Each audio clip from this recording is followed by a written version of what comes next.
and bigger than ever. It's the unofficial 40 from Soonerscoop.com.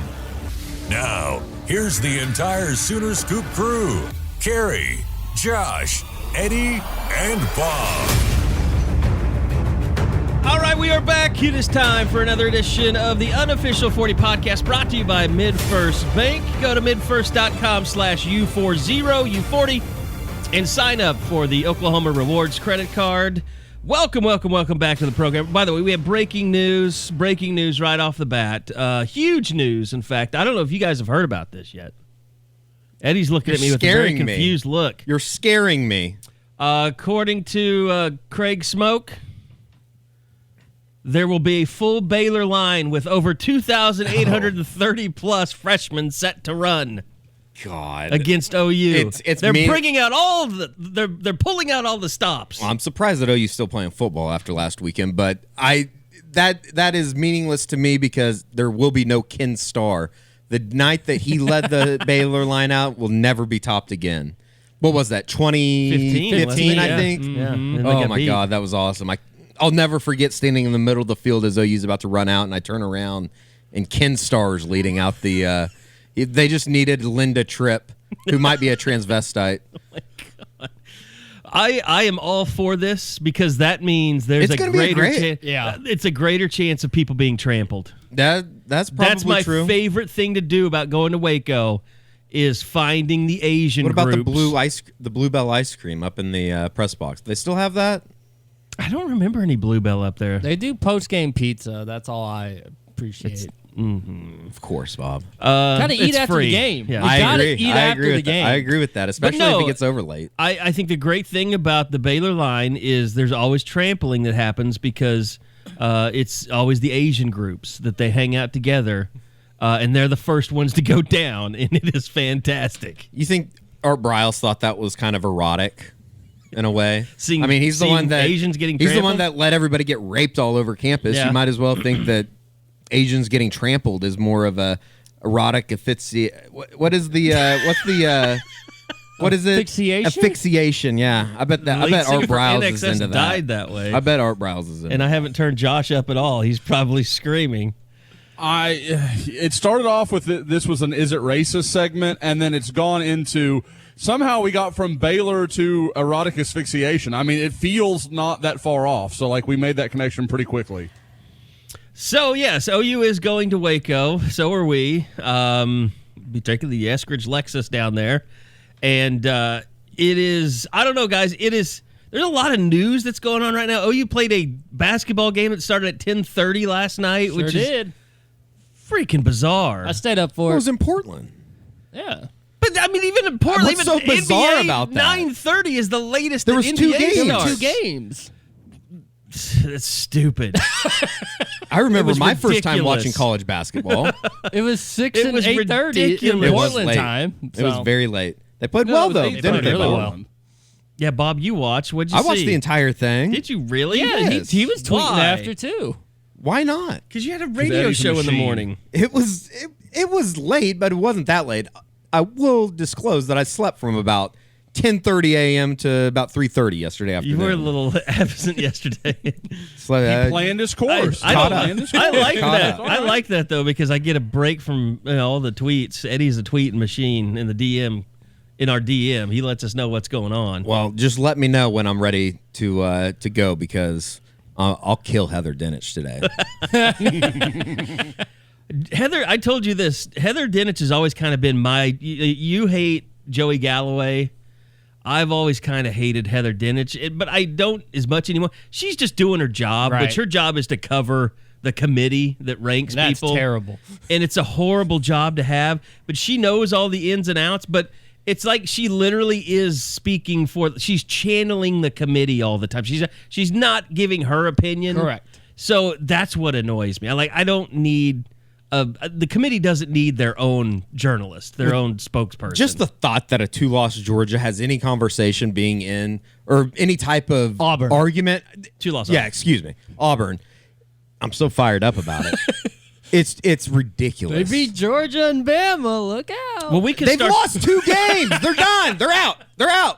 Yeah. If that's the case, then we should stop what we're doing as far as conference play and anything that's meaningful, and just give the SEC their own 4-game tournament. Well, what it's saying is, what tournament. she's saying is that this committee is valuing wins over anything else. Like, there's no That like, I think they've been consistent about. Yeah, I mean, they basically, the reason Oklahoma is where they are, and let's start there. Oklahoma comes out 10th yesterday, Which I don't in the have a latest problem rankings. with. I don't think I have a problem with that.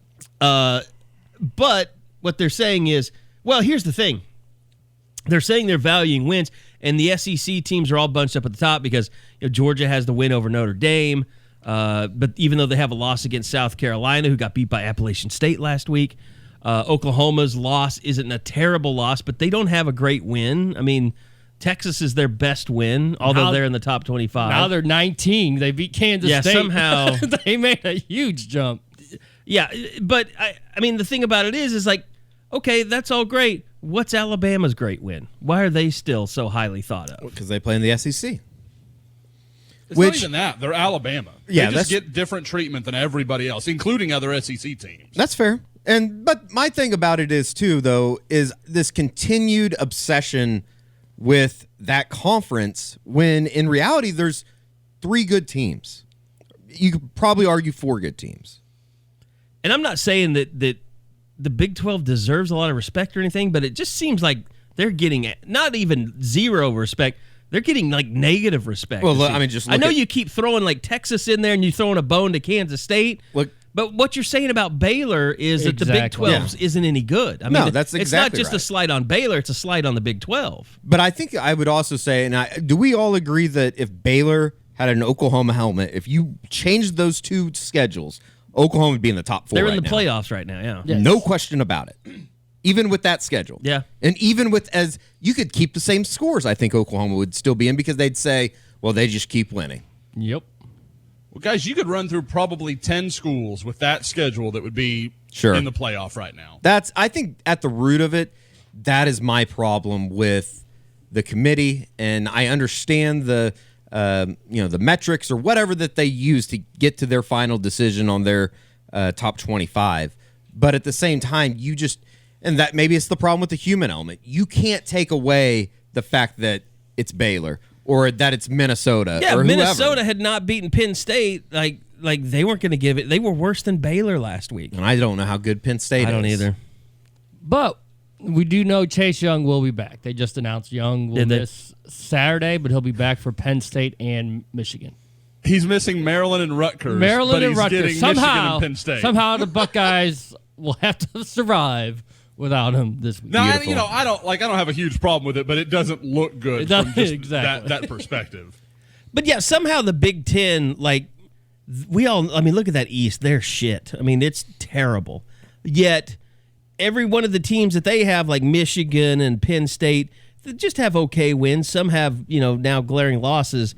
But it's like, okay, so there's 4 Big Ten teams that are national contenders, but there's not 4, Big 12 teams that are national contenders, or at least 2 or 3 or so. I mean, it's Michigan's overall record. They've lost twice, right? Yeah. When you look at it, you got 3 Big Ten teams, 3 SEC, 2 Pac-12, and 1 ACC. Those are the 9 of the 4. Yeah, they're all ahead of OU. The best Big 12 team is 10th. It is amazing that okay. So the committee says we start with a blank slate. That's not true, because if you did, Clemson wouldn't be in the playoff, because the ACC is terrible and they haven't beaten anybody of note, and they went to overtime with North Carolina. It's all trickle-down effect, too, because A&M's North their Carolina only lost win. to South Carolina. South Carolina got beat by Appalachian Clemson State. plays South Carolina. And they play them as the last game of the season. Yeah. Yep. That's their big one. I mean, good luck. Well, Muschamp even be the coach then? Yeah, I think they gave him the. Well, I guess it depends how you look at it, but I think they gave him the vote of confidence. Vote of confidence. Oh yeah, that him and Ray Tanner would be back as the athletic director next year. I could see Muschamp not even doing like a Japanese style, but just a suicide, like a public suicide, like burn himself alive type thing. They're 4-6, and they're going to go 4-8. South Carolina. They're going to lose at A&M this weekend, and they're going to get their brains beat in by Clemson, who's going to be looking to make a point. Maybe unpopular on this podcast. I think Oregon's pretty damn good. I'm getting there, Eddie. I have, and I want to say a team that I have beat down for a while. Florida's better than I thought they were. Florida's a decent football. That's team. fair. They're not great, but they're better than I thought they were, especially offensively. They're better with Trask at quarterback than they were with Felipe Franks. And they were not healthy when they played Auburn. Like, they were missing, I think, like 2 of their top defensive linemen in that game. Yeah, the Zuniga kids had trouble being healthy all year. He's had issues with that. Now, I will say it feeds my narrative of Dan Mullen being overrated, that Felipe Franks had to damn near die to get him off the field and realize, we've got a much better quarterback sitting on the bench the whole time. Like, if Felipe Franks is still there, they're exactly what I thought they were. But Kyle Trask is playing pretty good football. I mean, I can't ever get over the fact that Dan Mullen had Dak Prescott as his quarterback, and he's a better pro than he was a college player. Yep. I mean, that's the biggest indictment for me. Dak Prescott had that run of 9 games when they were really, really good, and then they went and who'd they get their ass beat by? Was it Alabama? I think that because did they make it to number 1 that year? Yeah, they did. And then I want to say the initial playoff. I want to say the week that they got to number 1, they just got annihilated. I want to say it was Bama, and Bama won by 40 something. Just beat the shit out of them. Yeah. I do think that the Pac-12 thing is interesting because it wouldn't just shock me if Oregon went and laid an egg in Tempe or something. I think they have Arizona State in the final game of the year. Arizona State, and then Oregon State. Yeah, and they're not going to. Arizona and the Arizona and the Oregon State game are at odds, and I wouldn't imagine that they lose either of those games. But I could maybe buy into them losing in Tempe. I don't know. Maybe that's just me hoping more than anything. I think it just kind of comes down to this, and I think a lot of fans are being honest about it. Like, does OU really deserve to be there? Like, they have to show everyone something in Waco this weekend that we just haven't seen. That's like I was talking to Charleston Rambo about this yesterday. Like, you guys have never really put it all together. Do you think, that you could put it all together this week? Because you almost have to in order for anyone, even your own fans, to believe that you deserve to be in the playoff this year. I would say the last, I don't know, what do you guys think? 3 weeks have been maybe the most interesting month on the beat in a while, just as far as the takes that are out there. Oh, yeah. The kind of the highs and the lows of low that are out there as far as regarding the Oklahoma football program. It's been fascinating to watch from afar. You know how I always say that the shelf life of coaches is shorter than it's ever been? It's because of weeks like this, when people start questioning Lincoln Riley as an offensive mind. It's an interesting take. Do you guys know how many people in board chat were asking me? I got it at least 3 times if Lincoln Riley should look into hiring a quarterback coach or an OC to be a play caller because it's not working. I mean, are these people serious? Or were they just kind of trolling? Because it is a little funny if you do it the right way, but do you think the majority of these people are serious? It shows you that he no longer has Baker Mayfield and Kyler Murray as his quarterback, is what it shows you to me. That's Josh, the biggest thing. Did you listen to the postgame podcast? I did. I guess we can start with the game as we usually do. But is it just as simple as we are seeing the difference in, I've been kind of harping on this all week as far as it's the difference between elite, maybe the greatest quarterbacks of all time in the history of college football, and just a really good player. Like Jalen Hurts is a really good quarterback, but he's not that guy that I think Oklahoma fans have been conditioned and in a way have just been spoiled to have. Guys, we talked about this after Baker, going into that year with Kyler. Guys, you need to get your minds right. It's not going to look this. It's not going to look this way. Well, holy hell, Kyler was probably better. Okay, that can't happen again. What Jalen Hurts is doing is good by any standard in college football that is not Baker Mayfield and Kyler Murray. Is he? I mean, because of Brock Purdy's record, is Jalen Hurts not the unquestioned All Big 12 quarterback? I don't think there's any doubt. I don't know who else you'd pick. Right. I mean, there's nobody Sam else Ellinger's even. fallen The apart. fact that I just Ellinger paused is- to yeah. think about it makes me very sick. Like I'm a sick individual. Like that you couldn't, like That- you didn't register. That my mind is so warped right now that I thought to myself, I don't know, and I started like going through the I different. mean, Brock quarterbacks. Purdy is the only other quarterback that shouldn't can be even a- compare. it shouldn't be a Like, question. yeah. Right.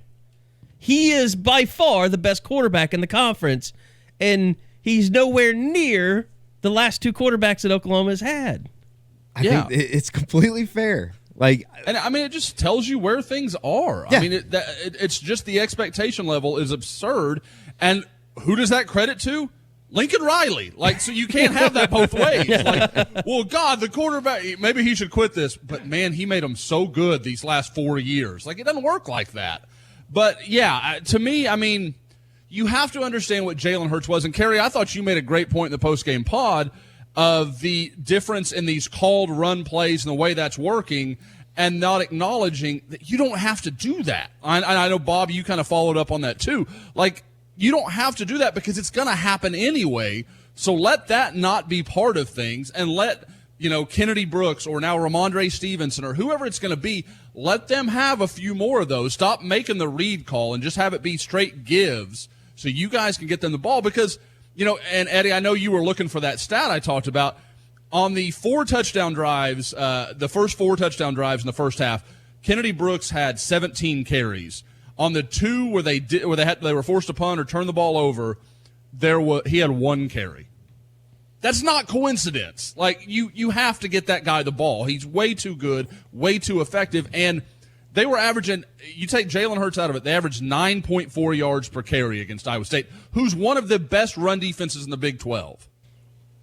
Well, and here's the other thing, too, and we talked about this, and I know all you guys have talked about it. Eddie, you probably talked about it on the radio, in terms of criticizing Lincoln Riley, or he locks up under pressure, or he's only good when things go well. Like, they had 25 yards of total offense in the fourth quarter, but it wasn't Lincoln Riley's fault that they turned the ball over twice and that Jalen Hurts made one of the worst decisions you could make, and then CeeDee Lamb gets stripped of the football. Like, they went 3 and out, and then they turned it over, and then they turned it over. Like, I'm sorry. If you want to blame somebody, you can't blame Lincoln Riley's play calling. If you want to get down on somebody not handling the pressure, it's not the guy I think you would make this case for. It's the guy we all thought could handle it. It's Jalen Hurts. Has had several moments this year where you're like, what are you doing? Like that's well, just and an remember awful what I decision. said before the season started. Like, I was curious how he was going to handle, going from being a guy that they just tried to in Alabama. They wanted him not really to be a game manager, but they did not put the ball in his hands and tell him go win games for us. They ran the ball. They were conservative. They a lot of play action stuff. But now Jalen Hurts is going to be like, he controls the offense. Like, the offense doesn't do anything if Jalen Hurts doesn't direct it, if he's not in charge of it. Like, how is he going to react in pressure situations like that? And he's failed at times. I think that's the whole deal. I think, and you guys talked about it in the pod. I think, or the postgame pod. I think there are two teams that are clearly better than everybody else. Ohio State and LSU just look a little better than everybody else. And then I think you're trying to fill in the 3 and the 4 and that kind of thing. I think Clemson is there now. I mean, they're playing a lot better now, and Trevor Lawrence is playing better. Clemson it's gets just so points hard for, to know because they haven't seen anybody. I think that's fair, but I also think at the same time that Clemson should get some kind of credit for not just winning, but they are beating the shit out of teams. They're doing exactly what you are supposed to do if you're in that situation. That's fair. Like, I think Oklahoma would screw around and only beat Wake Forest by 14 points or something. Like, that would seem very Oklahoma to do. Would you guys say that? Look at Clemson's schedule. I think you could make a very real case. Iowa State would be the second best team on their schedule. Oh, I don't think there's any doubt about that. I mean, and that's the thing. the Like, ACC is so bad. But they that's are so bad. And that's the thing. Like, OU, I think they would do the same thing against those teams. It's just when they get up 42-21 on somebody in the ACC, they would go ahead and win 59-21 because that other team would give up. Yeah, Clemson puts their foot down on the throat. But what I'm saying is they're not doing that against a good team like Iowa State. Sure. I mean, Iowa State. Or Kansas State. I mean, those teams have a little bit of I mean, they have some talent, but they also have really good coaches. Like that's the thing about the Big 12. They might have the best collection of coaches in the entire country in this league. You're not supposed to bring points up like that. That's that is not part of the Big 12 narrative that is out there, right? Yeah. Well, I mean, there are 3 coaches in the Big 12 that are legitimately being discussed for NFL head coaching jobs. Sure. Matt Campbell, Matt Rule, and Lincoln Riley. Absolutely. And I think all 3 could get a job if they really wanted to make that move. There's no doubt about that. I think that's a really good point. All 3 are going to Florida State, so. Well, with Bob Stoops. With Bob Stoops. Yeah, what as part of his staff, yeah. Holy shit. Well, Art Briles, too, is going to rejoin his son. Somebody should let Bob know that Lincoln doesn't need to call plays down there. So maybe he can be, Matt Campbell's quarterback coach or something. Where are we in the world of Florida State today? I'll be honest. I went down the rabbit hole this morning. I did because you told me how crazy it's fascinating. it was. Us too. It is fascinating. Yeah, I did that last night late. I think before the basketball game, you'd mentioned how crazy it was. I went over there and I got sucked in for a good hour until I was just like, I can't. I have to get away from this now. I have to leave. I wanted to. I was driving the girls to school, and I see you guys talking about it. I'm like, what the hell are they talking about? Like, I was dying to know. Well, here's the gist of it.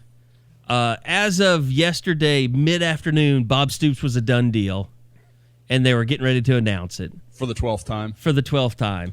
Yeah. And even our people contacted me to say, hey, we're hearing this. And so then I was like, fine. Like, I'll text Bob again. And so I was like, hey, I hate bothering you. Me again. I hate bothering you. But all this chatter's coming back. I just wanted to know if anything's changed. I want to cover my own butt. And he just said nothing's changed. And so I told our people that, which I don't know why I told them, because I told them he's not interested the first time, and they still ran with it like he was the leading candidate, which... Look, I understand. I guess it won't stop until the Florida State people actually hear out of Bob's mouth, I am not interested in the Florida State job, because they keep spinning it that he hasn't said no. Well, and he's had opportunities. Here's the thing. They don't understand that this is what he always does. Yeah. He's always been like this. Very, like, we know it's no, but somebody that, like, didn't follow him for 15, 20 years, they don't get it. Well, and here's, my thinking is like, okay, so Bob says nothing's changed, and these guys seem adamant, and the administration seems adamant that a deal is imminent. And so I'm like, this is like as I'm going to practice last night. So I'm playing through my head. I was like, okay, well, how do I don't want to go out and say that I talked to Bob again and he said nothing's changed. Like, if there's all this smoke out there, like, okay, so I'm thinking it through to myself as a reporter. I'm like, okay, well, if there was really something going on, Bob could not tell me, because he's got commitments. Like, like Bob Stoops he's an industry all to himself. Like, people have left OU to go work for him in Dallas. So, and I'm sure he has so many entanglements. He has to, like, if this is really happening or they're really talking, it's all behind the scenes, and the XFL hasn't been told of anything. And like, he would have, if they said, okay, $10 million a year for 10 years, like, we're going to give you a $100 million contract if you'll come to Florida State. And like, if that was, a reality, and that became something like, okay, I got to do this. Like, for that much money, I have to do this. Like, he would have to tell so many people that he hasn't told yet. So, like, from that perspective, could I see it happening? Yeah, but what he keeps telling me is that there's no interest there, and nothing's changed. So, I just think it's more likely. Like, when does that ever happen? 10 years, $10 million. Like, that's so. What Jimbo get down at A&M? 10 for 7? 75. Or 70, I mean. 75 So mil. 7.5 a year? Yeah, 7.5. The whole thing is weird, Josh. And it's just not, I respect the hell out of Bob Stoops. They're making him something he's not. Yeah. Like, they're treating this like, if we get him, we've got Nick Saban. But like what I told you guys, though, like he's the one coach where they're like, yeah, he beat us for a national championship. That guy's like his stock could not be higher with any other school in America because there's only one school he's beaten in a national championship game. Yep. Well, don't get me wrong. He could fix Florida State. Bob is a great coach. Like, I'm not saying that at all. I'm just saying, like, they act like in 3 years he's going to have them win a national titles, and I don't see that. Like, that's not – but, I mean, like, if you want a guy that's going to right the ship for a few years and then, you know, probably did the same thing that he did at Oklahoma, that's probably what's going to happen. I mean, he's going to be a – good 10, 11-win coach year in and year out. And you know what? He wouldn't – I don't think he's the guy that would sign a 10-year deal. No. I think if he did it, it would be like, okay, I really enjoyed rebuilding Oklahoma. Let me rebuild Florida State. I might enjoy rebuilding something. You don't think Bob would want to sign a contract that has him coaching until he's 69? No. Shocking. He said he was always consistent that he didn't want to be a Bobby Bowden. He didn't want to be a Joe Paterno. Yeah. And that's what he's doing. He left. He walked away. He's enjoying life. I guess I would, and I still think it's a funny, like the entire idea that they're so fixated on it's like him or bust. And the words "done deal" have been used so many times. Much. That's why I find it just so fascinating the way this whole thing's been reported, because I don't think that the Florida State folks are just complete idiots. Like, I don't think that they're getting that information from somewhere, right? It's like when someone breaks up with a chick and can't get over them, and you're just like, dude, she wasn't that great. Like, you're going to find somebody else. Like, there's not just one woman in the world. Like, there's other people you can get. The whole thing just, it's incredible. It's kind of like I was talking about with basketball. I was talking to you guys about that yesterday. Like, at what point is basketball going to go through its renaissance where, like, and I think it was after the Bryce Thompson commitment, it's like, okay, Bill Self continues to survive, but you have all these old white coaches in basketball, the most hip sport that there is. Like, how does that keep happening? Like, when does the youth movement happen in basketball? Like with Lincoln Riley in football and Matt Campbell and Sean McVay in the NFL. Like, where's the youth movement in basketball coaching circles?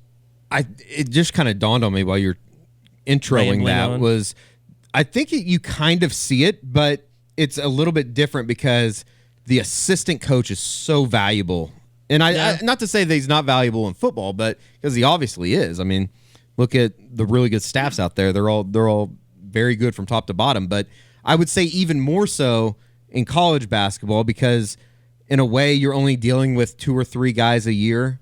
So you can really kind of focus in on those guys in a way. Yeah. I don't know. I mean, Bob, you definitely follow it more closely than I do as far as basketball side of things. Yeah, I mean, it's just those assistant coaches are so locked in because they don't have as many players that they have to go for. And that's why I was a little leery when Chris Crutchfield left, how that would impact things. It seems like OU will be okay, and I'm sure there's some that think if Crutch would have stayed, maybe Bryce Thompson would have picked the Sooners. I don't think it would have changed anything, but that's the type of relationships that get built between assistant coaches and high school basketball players. It's incredibly deep.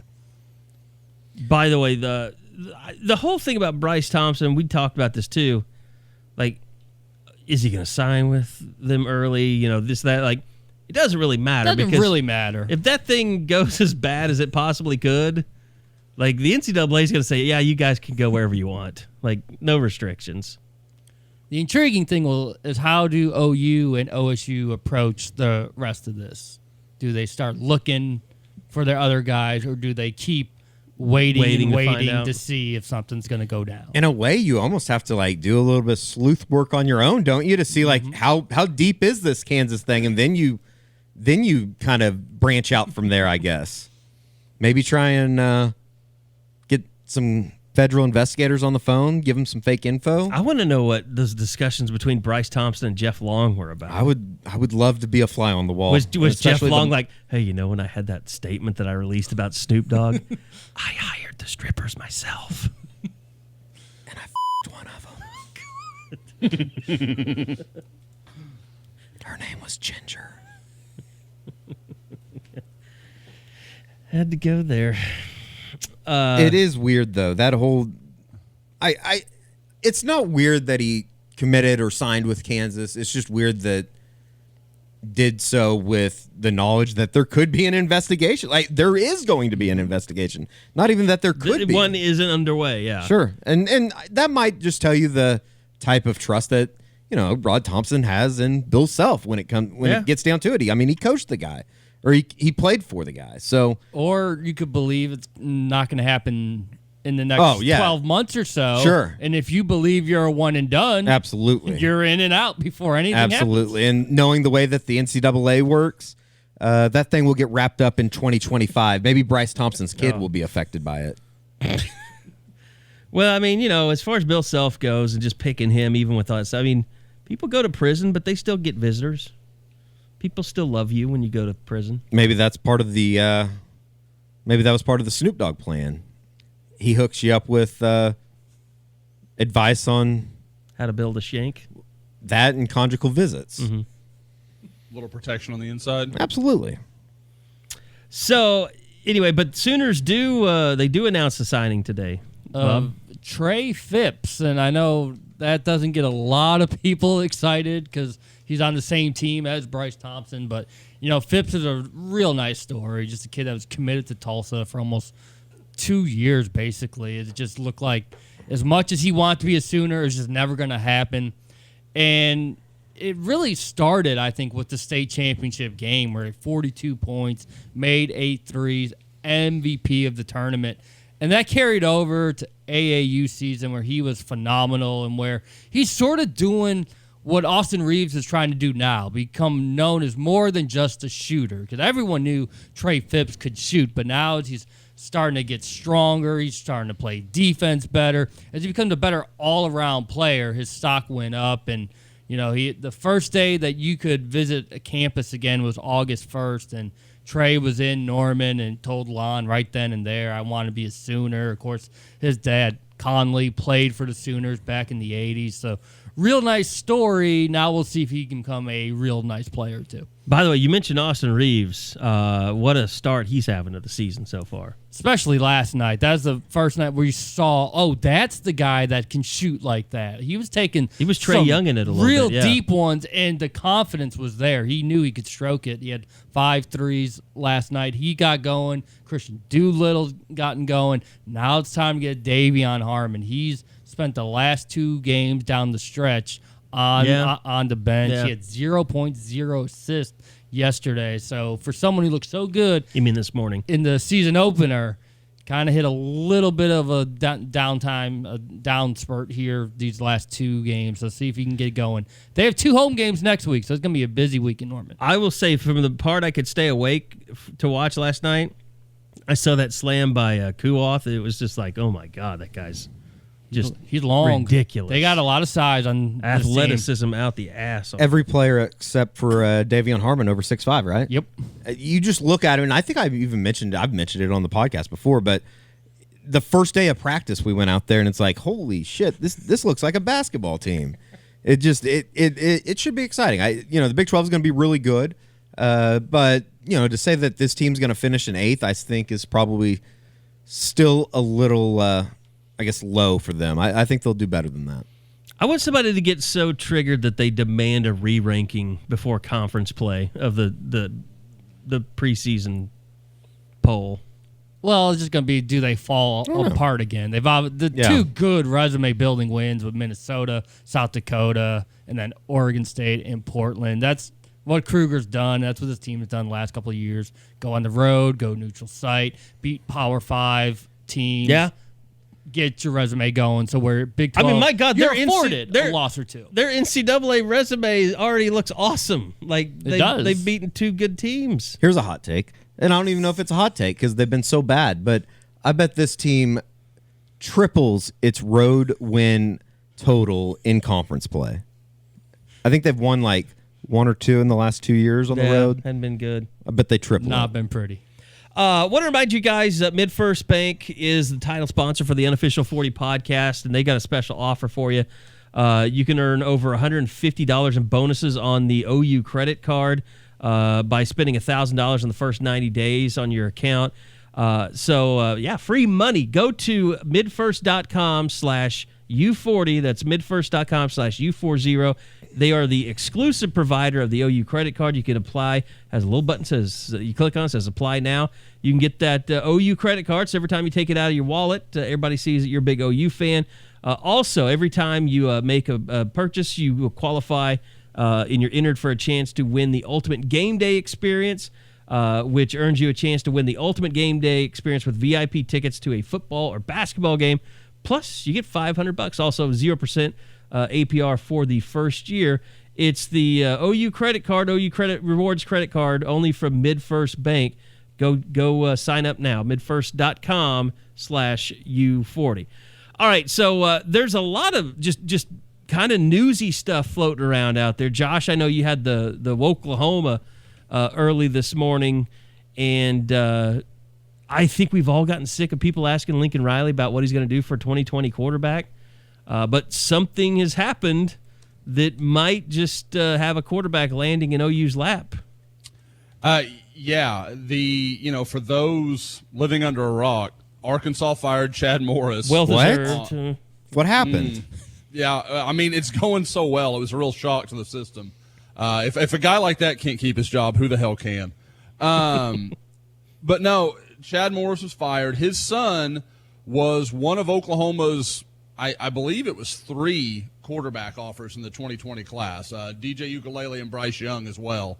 And was the guy that you always felt like, okay, maybe there's a real chance there after Bryce Young went away. I'm sorry, I forgot about Drew Pine, the Notre Dame commitment. But it felt like it didn't matter. He was going to go to Arkansas. He was going to go play for his dad, who's got a big reputation as an offensive guy. But the wheels just came off at Arkansas, and I think we all saw the writing on the wall for a few weeks now. And Arkansas made the move. He announced his decommitment last night. Was it last night? Yes. Yeah. Sorry, Bob, I've always got to have you there for those kind of checks and balances. But I had heard as soon as Sunday, like when the news started to break that Chad had been fired, I checked with a few people, and there was zero hesitation. He has a spot at Oklahoma. I think they wanted to, really before getting too far down the road with Chandler Morris, they wanted to talk with the Vandegriffs. They wanted to kind of explain, people are going to say, oh, they got to run their program. Don't get like that. It's not like that. They weren't saying, well, we're not going to do this if Brock's not happy. They just wanted the kid to understand where they were coming from. We can all see it. There's a very real scenario where without a quarterback in this 2020 class or a grad transfer or a JUCO guy or something, they were going to have one scholarship quarterback next year. And that's just not a tenable situation. So I think they were – and I've had a chance to talk with Brock's dad, Greg, a little bit today. And, they had that conversation. He and Lincoln Riley and he and Brock had the chance to kind of sit down. And I think the Vandegriffs are very okay with this, probably more okay with this than the Caleb Williams visit from a month or so ago. This is something, Brock's dad's the head coach of his high school. He understands how these things work. Hell, he just had his starting quarterback go down. He knows how quickly it can go bad at that position. And so I don't think there was any animosity. I don't think there was any concern. And they know. They know that in 2022 and 2023, Oklahoma's going to try and go get another 5-star that can come beat out Brock.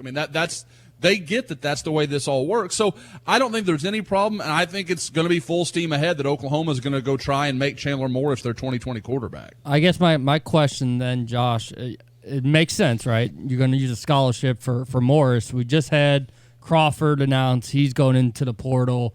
You lose another scholarship. Where you think, now that you're going to go with perhaps a 2020 quarterback, where does that take away from what they might do at some of the other positions? It's hard to say because, guys, we could sit here and spitball it. I could see 3 or 4 more transfers in the secondary. Right. That secondary could bleed a lot before it's all said and done. So to me, I feel like every year, and Bob, this only sort of answers your question, but I feel like every year Oklahoma gets so worried, the 85 is going to be a problem, the 85 is going to be a problem. I can remember one year in the last decade that OU was at 85 when the start of the season began. Stuff just happens. Guys transfer. They get homesick. They realize they're not going to play. I mean, Jaqualine Crawford's a perfect example. Jaqualine Crawford's talent is not his problem. I mean, if he – I feel like from people I've talked to, if he had just bought in and was willing to do the work that he needed to do and kind of take some of the advice that was there for him, he would be in probably a very similar situation to Jaden Davis. Right. He'd be the fourth corner. Yep. Yeah, like there's no question. From everybody I talked to, his talent is beyond question. It just was a situation where I just don't know that he bought in. And that's not just at DB. That's at receiver. That was a continual problem. And you see it sometimes with small-town guys that have never faced athletes as good as they are. Can you push yourself to be that kind of guy? And it sounds like that was a problem. You're kind of painting a picture that they didn't necessarily try to stop him from entry into the portal. He kind of put himself there. Yeah. I think they knew it wasn't the right fit. It even almost sounds like a change of position was more so, let's see if we can give you a new lease on life. Let's try and get you to reinvest yourself into what you're doing. Oh, exactly. I mean, coming out of high school, Eddie, I thought he was the star and Jalen Robinson was the other. I remember the night they played in that state championship game. He was phenomenal. And we were in the Scoop DM group. Like, holy shit, this guy is really 4 good. Touchdowns. Did everything. Gloves. Did everything. Everything. And to me, if I'm Crawford, I'm looking myself in the mirror and saying, if I can't get on the field with this group in the secondary, I'm doing something wrong. Like, something's not right here, and I just don't know why that can't process. But to get back to the actual topic we're discussing, sorry, I got kind of far afield there. With the quarterback situation, I don't know where it's going to come from. I don't see it being the secondary. I think you might look at the defensive line and say, because, I think there is an accounting you have to have right now of, okay, maybe it's Reggie Grimes, maybe it's DeAndre Butler. But if you don't get Reggie Grimes, do you have to have DeAndre Butler? I don't know. Maybe you see it that way. He's plenty good. On the defensive line, the only 2 guys that I know have a spot are Reggie Grimes and Alfred Collins. If they want to come, they're in. That's fine.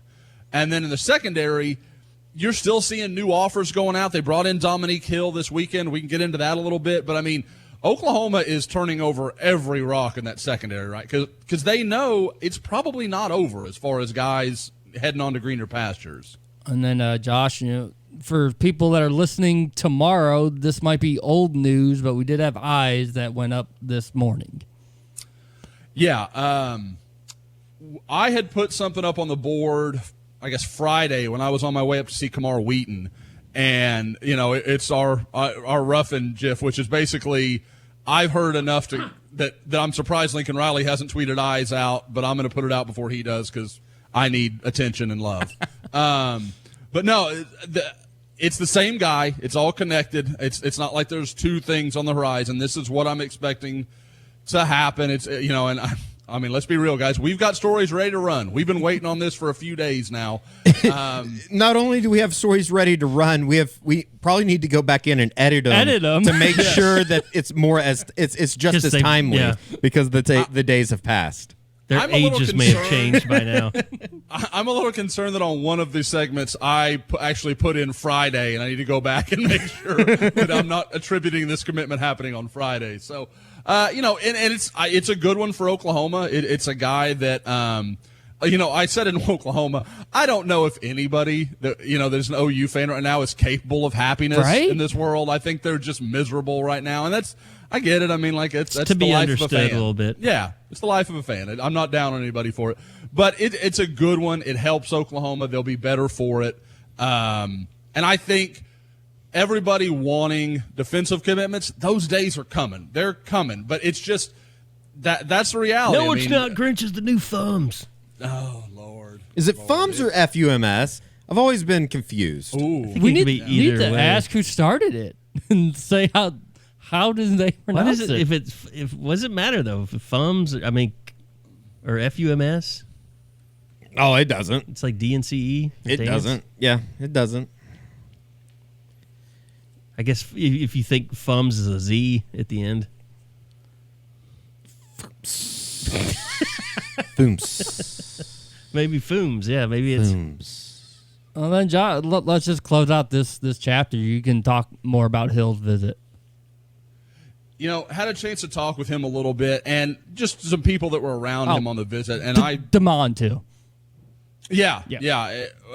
I guess we should start with the 5-star because I know that's where everybody's going to want to talk about. So we'll start there. Damon DeMoss. I mean, the thing that I've known the kid since pretty early on. He was a big-time guy even as a sophomore. Everybody around Houston kind of knew him. So I've met him at some camps and been around him a little bit. And he's just kind of a fun-loving, kind of goofy guy, just kind of always into something. And I was interested to see how the visit was going. I thought he might be the kid that was a little aloof and kind of, he just hung out in his hotel room and we didn't see much of him. And, just a guy that wasn't engaged. But talking to people, I thought everybody around campus loved him. I mean, it sounded like he did all the stuff. He wasn't, a turkey. There wasn't anything weird going on. He came, checked out what OU had to see, and he's probably going to sign with Texas A&M. There's no hard feelings about it. It's just the way it went. And, to get into the Twitter conversation, OU shot their shot. They took their chance, and he's not coming. But it was a good. It was a worthy attempt because he is. I've said before, I could make the case for Jaden Hazelwood maybe being a better prospect, but he's as good as any of the 3 OU signed last year, maybe better. I mean, he really is an outstanding talent.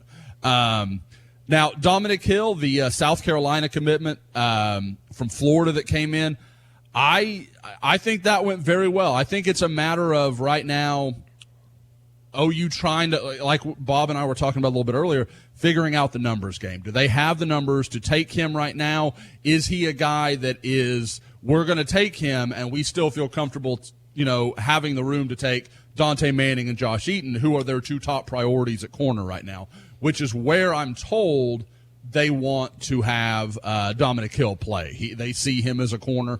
I don't know that I believe that. I think he's one of the as I watch what OU's doing more and more, I think there is some element of we're going to kind of bring everybody in as corners and then work them out to safety as we see fit. Because there's just no way all these guys are going to play corner. It just doesn't work out that way. And I think Oklahoma knows in the Big 12 they need safeties that can cover. So if it's a guy that, Dominic Hill's 6'1", 180, he can slide to safety pretty easily considering OU's 2 starters currently average about 185 and 5'10". So, I mean, they're going to be fine there. So I think that's kind of what you're seeing happening is you're getting a lot of these guys that they are determining, okay, we like you at corner. You could play some nickel. If all else doesn't work out, we can slide you to safety, and you're big enough and physical enough to handle that. Hey, every week we tell you guys about SeatGeek and all the great deals you can get on your tickets. And, of course, Baylor coming up this weekend. I want you guys to know that they are there for you. Go download the SeatGeek app. Go to SeatGeek.com and use the promo code SCOOP for $10 off your purchase. I know this weekend tickets are going to be a little bit more at Baylor, but I'm looking at the SeatGeek app right now, and lots of selections from general admission berm to seats in the $100 range. So not ridiculous, but not a whole lot left. So you want to make sure you download that app.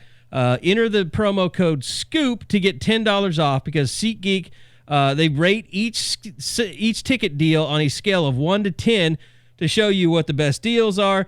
Right there in the app, it shows you if it's a great deal, if it's an okay deal, or anything else from 1 to 10, so you know what you're getting before you buy it.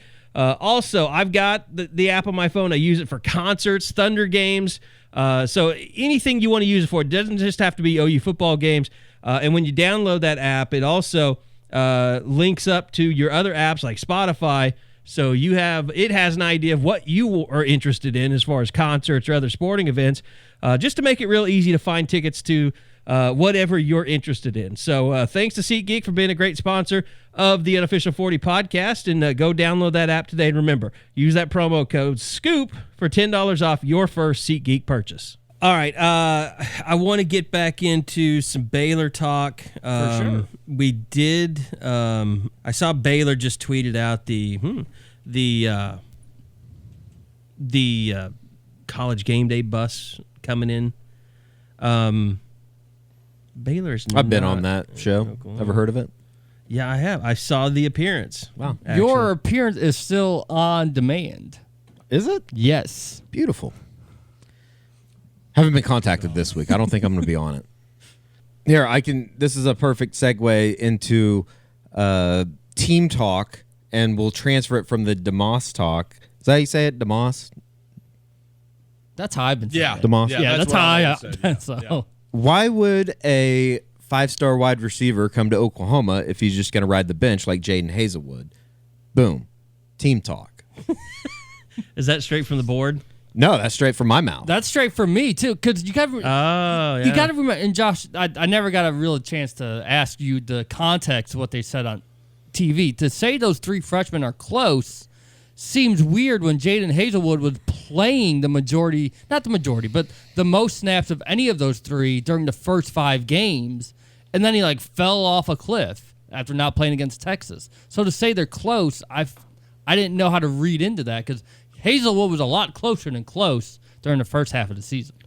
I wouldn't have thought anything of it if Heward, I always want to say Heward. Brock Heward, yeah.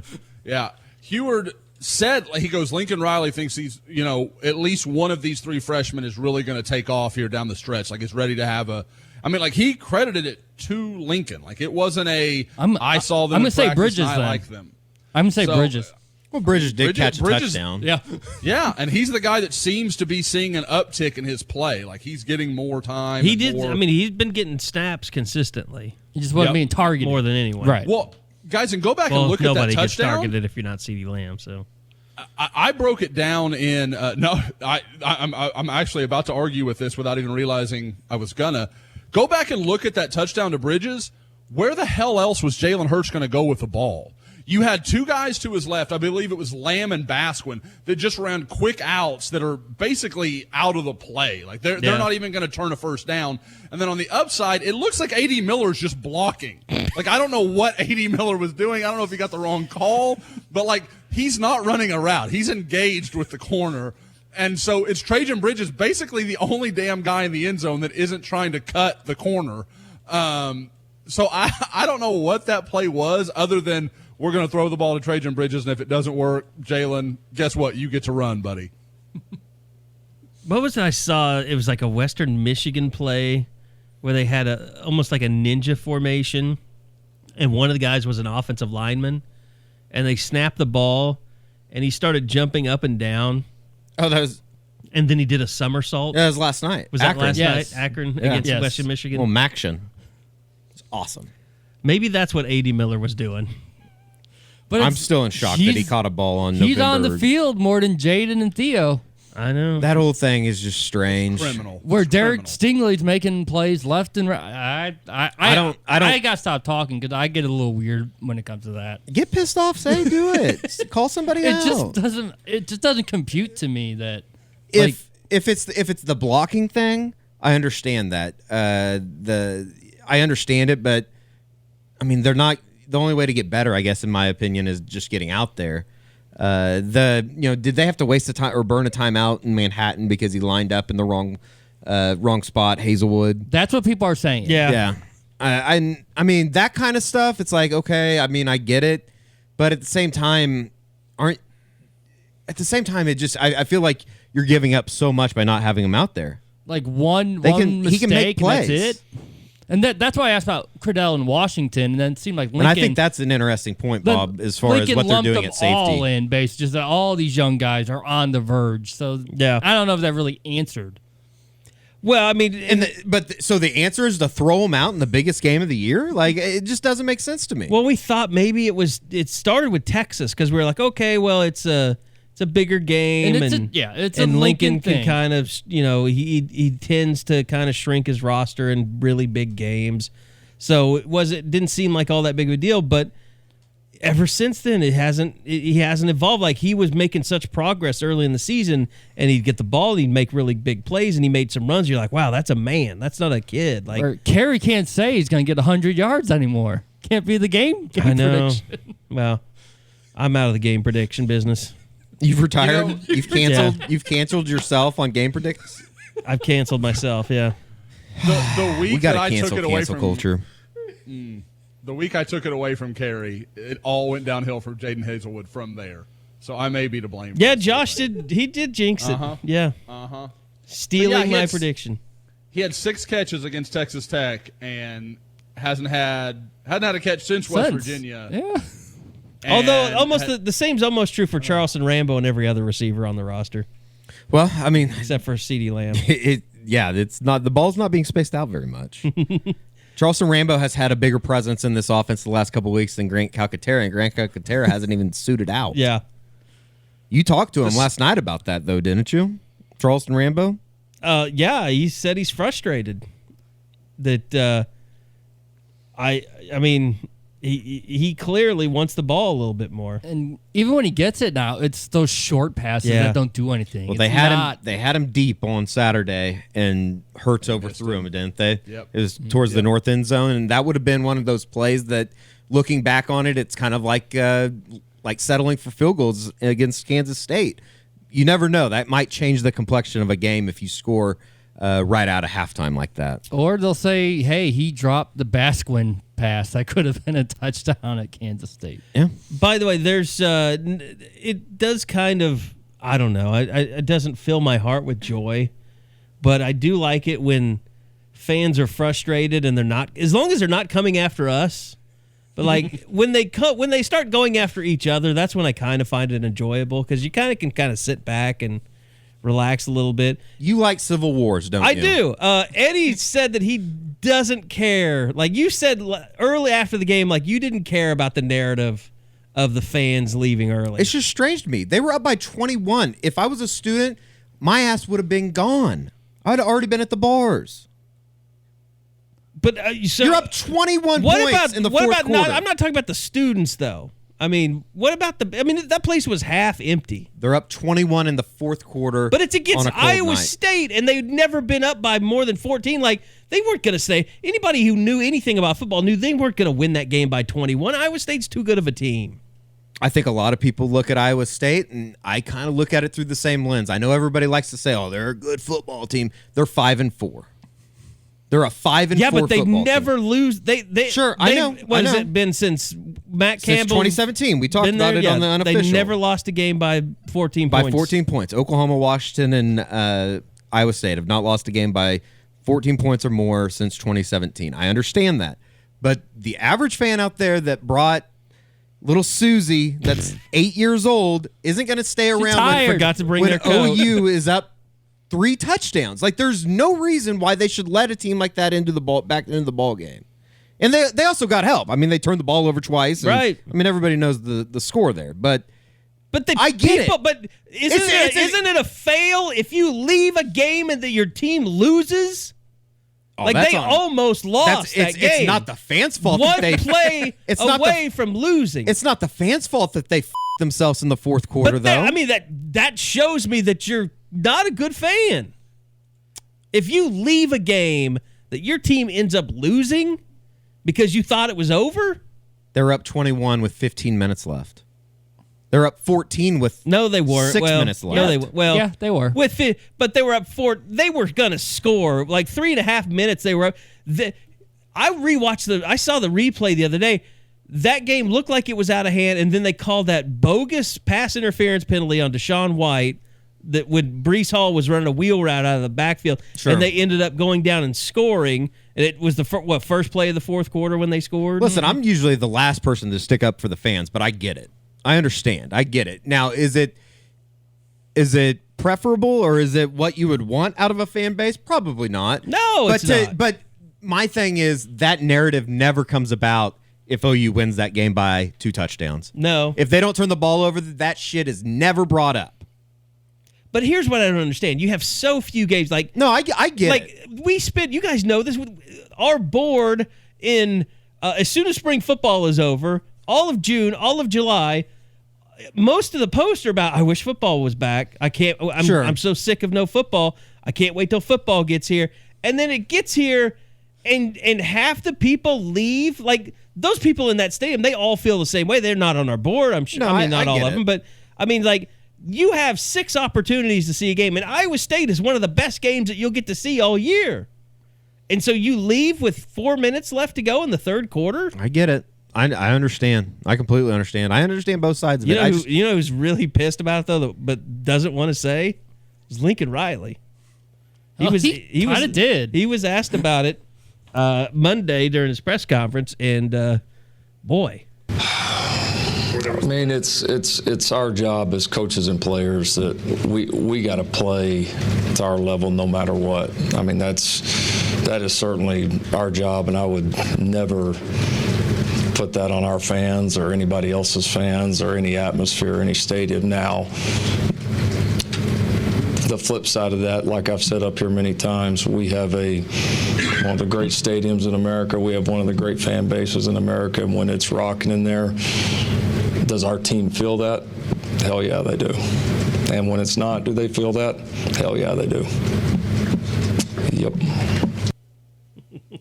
Not happy. That yep at the end. Listen. Yep. That's a mole shoe. I'm not mad. I'm disappointed. Actually, check that. That's I'm a really dad pissed. thing, yeah. No, I get it, and it's not the best look. Like it just isn't, especially when a fan base. And I understand there's gonna be people mad, but bitches and complains about 11 a.m. games every week. Yeah. And you get your night game, and then you say it's like saying.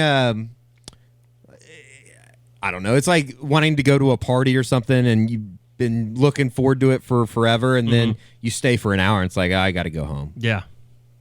And all your buddies haven't seen you in a month. Yeah. Because you had a kid. Sure. It just, I don't know. It wasn't the best of looks that you could possibly have, but I think it's also very convenient to bring it up when the game went like it did, when in reality, there was no excuse for letting them back in the game like they did. I don't know. I don't know if we really want to delve back into it, but just the fourth quarter collapse, Terrible. it still pisses me off a little bit. Yeah, I mean, it was awful. Was there anything, Josh, that you could just, like, it just felt like they were going to let them back into it? And I don't know if it's, like, there's been so much talk this week about, the missed tackling, and you talk to Kenneth Murray, and it's they just lost focus. Like, I just don't understand how that happens when going into that game, and I know that they probably don't think about this out on the field, but you have to play well. You have to not just win, but win convincingly to make a statement in this bullshit race of a college football playoff. Like, it doesn't add up to me. That it almost looks like an excuse looking back on it that these guys are, the coaches and the players talk about. Beatembo was pissed off about it, I felt like, last night, talking about, and it's kind of just the struggle of being a college coach, I think, of getting guys to understand when you're up 21, like, you got to step on the throat when you get a chance, I guess is what I'm trying to say. Yeah, and that was the thing that that's to me, Eddie, you said it felt like the whole time Iowa State could get back in this. It's because every time OU had a chance to put them away, they wouldn't do it. Yeah. And it could be one bad play. It could be a bad drive. Iowa State comes right out of the half, goes right down the field, just walks down the field and scores.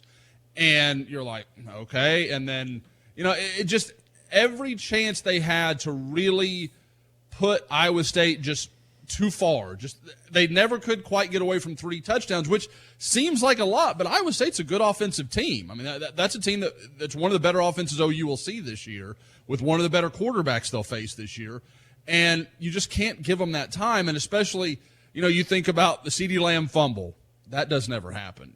The Jalen Hurts interception. Not to say that it never happens, but it was just a horribly bad decision that you wouldn't expect him to repeat. So some of that stuff is self-inflicted. I will say, watching the defense, and you guys, I think somebody had read me tweet something about it, but it's what I saw. Almost every mistake was a guy trying to do too much. You'd see a guy come in motion and 2 guys follow him. Like, there's no way that guy didn't know his assignment. Like, he just got caught watching something he shouldn't have been watching, and he follows the motion. Like, they hit Bryce Hall on that swing pass up the sideline, and Deshaun White had just followed an entirely different action away from the ball, and it left him just running free. And you saw, I mean, I can think of 3 or 4 examples where guys would just follow the motion man. And I saw, like, what are you doing? I think I saw more people confused before the snap maybe than I have all year. Like, I remember there was one time Buki was running around. You saw a lot of people on coverage, like somebody would go in motion And then, when they would get set, like you saw like a DB, like a corner and a safety kind of arguing with each other over, what the coverage was. Like, and you haven't really seen a whole lot of that. I guess my question just overall on that would be, what happened after that West Virginia game that, like, if you get overconfident, that's one thing, but I don't think the natural reaction of that would be to start messing up coverages and to be missing tackles. Like, what happened in that week before Kansas State that this defense basically it's night and day different from what they did for 6 weeks? Did, like, Alex Grinch just go complete, like, crazy, and now because of takeaways. Now They didn't get any takeaways. Yeah, I mean, like, did he just go? Did he brought turn in Mike Stoops as a guest speaker? That's what I'm saying. Like, did he go and, like, now they're having PTSD and they think Mike Stoops is their coach again or something, and now they're all freaking out? It kind of blows my mind. Like, I can't even come up with a conspiracy theory good enough to give a reason why they've played so bad over the last 2 weeks. And the energy level just out on the field, that's the thing you notice is most. just like they're walking, they're lethargic. It doesn't make sense to me that you're supposed to be making this run towards a fifth straight Big 12 title and a possible college football playoff when you know that you need to play well. You know you're under the microscope. You know what is interesting, though, I think and it's noticeable, is I think some of the substitutions have lessened. Oh, yeah. Asamoah did. He Yeah. played on special teams. He never played at at linebacker. So maybe the coaches are tight, too, along with the players. And guys, haven't thought about it that way, but that might be a good point. I mean, this is the first time that, as a staff, that defense is going through this, week-to-week schedule of the Big 12. And not to say that, the Big 12 offenses are anything that they have been in the past years, but maybe there is something to that. With the exception of Patrick Fields, who I'm pretty sure is going through and, like, like the guy that buys all the newspapers that are terrible about him and, like, burns them and keeps them. He's burning all the tape of that game. Like, Patrick Fields wants to pretend that K-State never game? happened. The Iowa State game. No, Patrick Fields was bad. I mean, bad. But Deshaun White was not much better. Deshaun White, He's been surprisingly average this year. Yeah, go back through the season and think of the play Deshaun White made that you're like, oh man, that's a dude. Almost anybody else, like LaRon Stokes had one against Iowa State where that was a great play there near the goal line where he split that double. By the way, where's Ryan Jones? Is he a missing person? Is he on a milk carton? Well, he's going in and out with Buki, and they're going more toward the dime than they are toward trying to get bigger. And against a team running 2 and 3 tight ends at almost every snap, why the hell strange would Ryan Jones be out there over Buki? Like, Buki should have gotten maybe 5 snaps in this game. Yeah. No, I absolutely agree. And I'm not one that's down on Buki. I think Buki has his uses, but not in that game. Like, whenever Buki would cramp up, then they would put Jones in. But for the majority, they just stayed with Buki, and then, like I said, they would play dime and bring Broyles in. More than anything else, you get the third down, it's now, okay, it's dime time. After the last 2 weeks, did we underestimate, in a way, just what the loss of John Michael Terry was? I don't think so. I mean, but maybe. I mean, that Jalen Redmond has regressed. He's not been able to set an edge. Jalen Redmond hasn't even really been on the field. Now, he's going to get a hell of an opportunity the next couple of weeks without Kenneth Mann, right? Yeah. Isaiah Thomas and Redmond should be the two that see their time pick up. And I did want to ask Josh, have you seen anything with Redmond as you go back and watch him? No. I mean, and I can say that as far as I'm not noticing him. Okay. He's not doing anything that catches my eye. But, I mean, guys, you just start looking at these snap totals, and all of a sudden the stuff that we talked about early in the season is going out the window. Yep. Deshaun White got 63 snaps. Ronnie Perkins got 60 snaps. Brendan Redley-Howes got 65. Delaware Turner-Yale got 71. Yeah, that shit wasn't Murray happening had early in the 75. Isn't that now, exactly what we talked about? Well, now, Kenneth Murray, his snap totals have been consistently high, along with Pat Fields and Delarian Turner. Once Brian Meade didn't do well when Murray was banged up against Kansas, Kenneth Murray has not left the field unless it's a blowout. I mean, but with all that I mean, you have some young linebackers. Like, I don't even care if it's a matter of we're going to put Brian Asamoah in here and then slide Deshaun White to Mike. If your policy is rotating players and you've got 3 guys you're comfortable with, you've got to find a way to get Murray some rest. Well, it's kind of like they only play Neville in Q Overton now. They don't ever play Dylan Fa'amatu. But that's not the worst decision. they still get Stokes. They still get Redmond. They wouldn't, not without Man. I think Isaiah Thomas will come back into the fold. Stripling sees time. It seems like defensive line does the best job of doing what they said they would do throughout the entire season. Yeah, they'll throw those 3. They'll rotate 3 at a time usually, and that's. I mean, it's obvious. You can tell those guys are running out there, but that to me. I don't know that just substitutions is the biggest concern heading into this week. I think the biggest concern for Oklahoma heading into this week is the biggest mismatch, which is their offensive line versus Baylor's defensive line, especially without Adrian Ely, which we assume he won't be back. I know Bill Beatonbow didn't really give any indication. See, I kind of thought that I'd be surprised if he didn't give it a go. Really? Just from seeing what he was doing on the sidelines, he was trying to go through drops and stuff, and he was hobbled, but it didn't look like a guy that, Kenneth Mann and Trey Sermon, obviously, they tore their ACLs. They're not, you can't walk around. Yeah. He definitely wasn't in that same boat, but just looking at the way that he was squirming when he was on the ground, I thought, oh boy, this guy. Well, the fact they were looking at his knee, too, was for sure. the thing that gave me pause, like he'd be coming back immediately. For sure. But I mean, this is that game. That number 93 for Baylor is really good. Like, I fear for Eric Swinson's life a little bit in this game. Baylor's defensive line might be the best in the. I think Big they 12. are. I think they are. But I mean, if R.J. Proctor is starting along with Eric Swinson, they're going to have a lot of problems Saturday. It's a fascinating matchup in that I think a lot of people.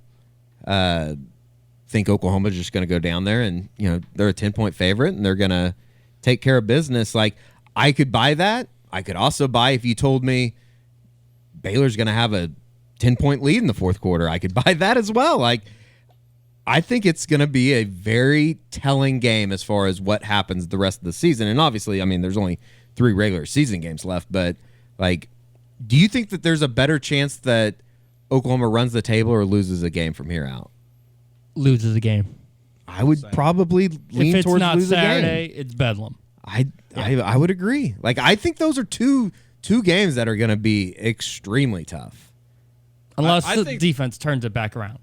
But this is the game that'll tell you what OU is. And Baylor's not that good offensively. That's fair. They're just this is not the Baylor everybody's used to seeing. And I don't mean to say that means OU's going to go shut them down. We'll find out what this defense is because this is not a Baylor team. And their offensive line is not that good. No. Do you remember what West Virginia did to them on that Thursday night? The Stills brothers? Yeah, absolutely. Murdered them. I mean, they had no chance. That West Virginia defensive line was the best unit on the field that night.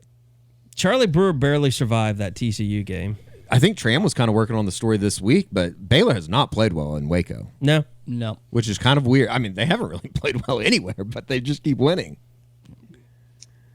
To me, that kind of feeds. I think there's 2 outcomes. I think Oklahoma either goes down there and plays their best game of the year and wins 42-21 or something like that, or they lose close. They lose like 31-28 or something. They just throw out a dog. Because as much as I'll say the Baylor offense isn't what we're used to seeing, the Baylor defense is much better than people realize. Yeah. Or they get blown out and we get ready for the Valero Alamo Bowl. They've always said that San Antonio is beautiful in late December. When they drain the Riverwalk, the smells are just enticing. Makes you want to eat Mexican food. I've never been to San Antonio. I would be excited. You and Eddie will enjoy it when you go covering the team. Like, you've never been, like, period? Correct. Really? Yes. Wow, okay. Yeah. That one year, 2013, before Blake we might Bell, as well just go to Mexico if that's what's going to happen. I thought for sure the Alamo Bowl, and then Northern Illinois lost, and OU beat OSU, and they're in the Sugar Bowl. No, there's no better place for food than San Antonio. If Oklahoma plays in the Alamo Bowl, we might as well just negate coverage of the team because nobody will care. That's why Kerry's not going. Put together a Trevor Knight documentary. The hometown, everything. we Following could do around a day in the life of Trevor or we Knight. could do former, we could get Drew Allen, maybe former OU quarterback. Drew's down there. Yeah. I don't know. I think I probably mentioned it. Standing in line at the Masters at the concession stand, going through the line. And I had, Right. no big deal. Might have heard of it. Tiger won it this year. I was there.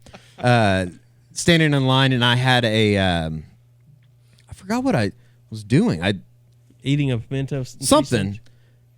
Started talking to the guy in front of me. He goes, "Yeah, I'm from San Antonio." And he's like, "Oh, you're from Oklahoma City. What do you do?" And I told him, and he goes, "Oh, my nephew played at Oklahoma. Huh. Drew Allen's uncle." Interesting. Yeah. End of story. End of flex. One of my favorite guys to cover ever. Drew was a good guy. Absolute awesome interview. He was great to talk to. Ran into him a couple years ago out and about after the OU Texas game. Really good Good off dude. the field guy. Yeah, Good guy to really have a good beer dude. with. We had many. So, yeah, I mean, I don't know. Jalen Hurts, his chance to kind of redeem himself for what happened in the Texas game, what happened last week. It's really, the last big, Stillwater's going to be a big road environment, especially the way they're going.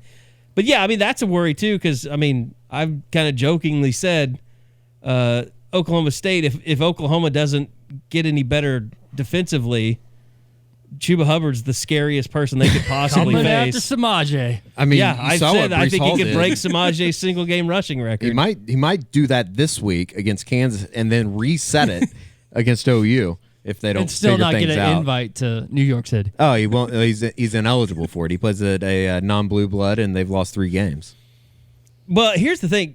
Have I said this before? Like Barry Sanders, when he won the Heisman, they only lost 2 games that year, and they were both losses to top 10 teams, Oklahoma and Nebraska. So it's like everybody's like, "Oh, Barry Sanders." Well, yeah, but that Oklahoma State team was a lot better than this Sure. Oklahoma State team. That was a borderline top 10 team. weren't Yes. they? I mean, they were right there on that fringe, too. Well, I mean, I think they got murdered by Nebraska that year, and then I think that was the year when it was like the Barry Sanders versus Gaddis. Mike Gaddis game. Yeah. Well, and believe it or not, the parameters and the rules for winning the Heisman Trophy in 2019 are a little bit different than Well, let's they were face it. in 1988. In 1988, football actually valued running backs then.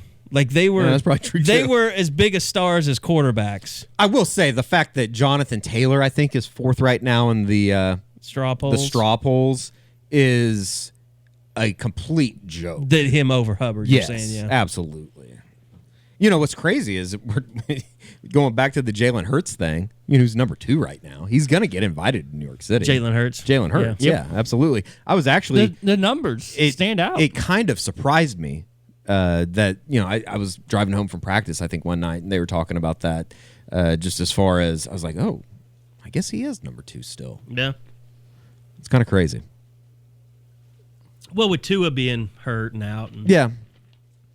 Do you think, and obviously a lot to play out until then, but would an Oklahoma-Alabama Sugar Bowl do anything for the fan base? Would that be an exciting bowl game? I know you're not in the college football playoff. I know that that would probably mean that you've still won the Big 12. You had a really good year. Like this idea, and I guess I just can't wrap my head around it, that there are so many fans out there, and I know it's the rabid, like hardcore fans, that you lose at one game and you're 9-1, and all of a sudden the season's over. Like that's just so depressing to me in a way. You know the whole name, likeness, image thing? Like if they should be able to enact that to where OU could pay Jalen Hurts a bonus for just getting in front of a microphone and saying, "I want Tua." Or, just saying, "I want my redemption." Something stupid like that. I mean, like, that would get everybody jacked up on both sides. And I think it would make for a good game because you'd have some Alabama people into that idea too. Like, yeah, that. I mean, it would be. It's just disappointing for them as an OU fans not being in the playoff. But I think the chance to see that not even a rematch. The reconvening, whatever you want to call it, like those two coming back together would be pretty cool, and it would be good because it's not like a hate thing. Like, it's just two guys that like each other that just, at least we think like each other. Teams. Oh, I mean, I always got that impression. I mean, it would be the ultimate, as Eddie's been calling it all year, the FU tour. It would be the ultimate finish. Mm-hmm. We've had to cancel a couple tour dates, I think. I forgot about that. No Atlanta, no New Orleans. The tour bus broke down. It's under repair. I don't know if it's going to get to New York or not. Yeah. Yeah, the ideal would have been meeting in the college, the national championship game, but I don't think that's going to happen. Do you think Jalen Hurts was disappointed that Alabama lost? Not from a perspective of like, those were my teammates, those were my buddies, but that hurt his chance to ever see them on the field. I don't know. Who knows? I thought it helped his chance because now he could actually play him in the Sugar Bowl. Yeah, I mean, my problem is I still think if OU runs the table, they're probably going to get into the damn thing. I don't. See, and this is quite the would it be a juxtaposition? Yes. Like, Ooh, I don't It's think. impressive. How about that? That's For you. that's extra bonus points, isn't it? Bam, man. Like, I think there's a very slim chance of that happening, Josh. Not them winning out, them getting in. I just think that there's too much extracurricular. It's different than in past years. There's not that straight line arrow of win out, you're in type I thing. got a PR email release from Bet Online before the show started, and they have OU right now. Their current odds, their 7th best odds of reaching the playoffs. Here's my question. Why are the percentage numbers on like 538 so much different than the ESPN FPI? Like, can someone explain that to me like a toddler? I don't understand. Like, you put in, you on 538, you can go in and Ohio State, LSU. If everybody wins, Wins out. What's the percentage chances? I think as of this morning, it's like 78% OU would be in. You look at FPI, and it gives you, I think it's like 11% or something for Oklahoma. Well, they had, even have teams like Auburn, like at 11% or something like that. Like, it's just ridiculous. I've always hated the FPI stuff. I don't get it. I just hate it. It's not going to mean anything if Denzel Mims just torches the secondary. Fact. That's a fact. Like I said, part of what I'm saying is there's still some part of me that thinks this defense is better than what they've shown the last 2 weeks. I don't know why. I feel like I'm Kerry of like preseason last year. Like, Kerry bought a little bit. I've bought into this defense a little bit. I don't think they're dominant. That's why people are pissed. Yeah, I think they're better than what they've been the last 2 weeks, and I don't think the previous 7 weeks just don't matter. I don't believe that. Well, and you said if Mims torched, nobody's really torched this secondary. I mean, Kansas State converted a bunch of third downs. I think Mims is the best receiver they've faced. Duvernay? I'd take Duvernay over Mims, and I like Mims. By the way, Colin Johnson had a big game against Kansas State. Was he all Big 12 that week? No, I don't think so. Guys, but go back and look at that game when the only times that you saw an easy throw for Brock Purdy was when somebody fell down, which was happening at an amazing rate. But that ryegrass. There was very when guys were storyline. When guys were there and that kept their feet, Brock Purdy was having to make some tough throws. There was a throw. God, their biggest play was just a hitch to the outside that went for 40 because Jaden Davis missed the tackle. The throw that I want to say, I'm sure that a lot of people tweeted it out, and you, Josh, probably highlighted it in Monday Morning Quarterback just as far as there was one to the OU sideline in the fourth quarter. I think it was on a first down, and Purdy throws it like in front of two defenders. There's not a better throw that could have been made, and it's just like it seems like that happens a lot to Oklahoma. Oh, it has in the past. You watch Skylar Thompson against Texas. All of a sudden, he's not hitting every little throw. Like, he's just a guy. And, I mean, people could say, oh, like in years past, well, yeah, OU made quarterbacks look great because their coverage was terrible. Against Kansas State, that wasn't what was going on. He was just making good throws. Well, it's like, remember when Austin Kendall came in here, he was like, oh, I'm just going to throw it deep all day. And that's what he tried to do. And, like, they defended it. Like, and I'm sure Austin Kendall was like, well, damn. It was that one. He's like, where's the defense I've been watching the last 2 years? I was ready to torch those guys. He's like, come on, guys. Where's Kerry Cooks? I wanted some missed tackles. Basic defense. It's a hell of a throw, isn't it? Yeah, it was. But no, I mean, the secondary hasn't let guys behind them just running free this year. I mean, that's the one thing that you can say has been, consistently good. The only place they're finding free yardage is running off tackle. Now, the tight ends for Iowa State, that was a different story over the middle. I thought I'd like to know how many yards they got, or averaged at least, for Breece Hall on that little sweep play. I thought he was picking up 5-6 yards at a time without even getting touched. It's crazy. And that's why I wondered if they really are. Go ahead, Josh. No, I was going to say, dating back to high school, how sick is Pat Fields of seeing Charlie Kohler? Right? Charlie beat him up pretty good in North versus Union games. Exactly. Like, I was like, Pat's seen this before. He wants this over with. All right. Well, anything else that you guys want to hit on before we get out of here? Your question du jour? You want to talk about Jeffrey Epstein? No. Look into it. That's all I'm saying. All right. Well, OU Baylor coming up. We will have the Eskridge Lexus post game. I think it's going to be a fun game. I'll say that on Saturday. Yep. I think that I like watching games in McLean Stadium. McLean is a nice stadium. It's nothing that is crazy, but it's just a very nice. Like, it's a perfect place to hold a high school event. Wedding. If you want to hold a wedding there, I'm sure that they could dress rehearsal do that. It's a little weird that it was built with blood money raised by Art Briles, but that's neither here nor there. I like the walk with the river. It's cool. They have general admission berm seating. It's a very good when it's packed, and it usually, I guess, the only times I've ever been down there is when it is packed. But it gets rowdy. I mean, that 2015 game, one of the Baptist best college football games that I've seen in person. Yep, for sure. And that was also Eddie's best pregame video. Yeah, something tells me that's not going to happen again this year. You don't think they'll let you down there? Oh, no. Are you saying Jalen Hurts is I don't think that Jalen Hurts is going to tell them that he's going to spank them like their daddy. You forgot who your daddy 2017 with Baker. Yeah. Or was that 2017? That was 2017. Okay. Yep. That was the last time we were down there. Mm-hmm. Kind of crazy. And that was a night game, wasn't it? It was. I don't think they've ever played down there not a night game. Same with West Virginia. Yeah.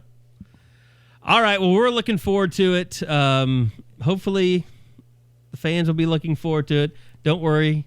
You can watch it at home. You don't have to worry about leaving early and having Lincoln Riley disgusted at you. You can just turn it off this time. Yep. So there you go. All right. Well, thanks for listening. Thanks to MidFirst Bank for being our title sponsor of the podcast.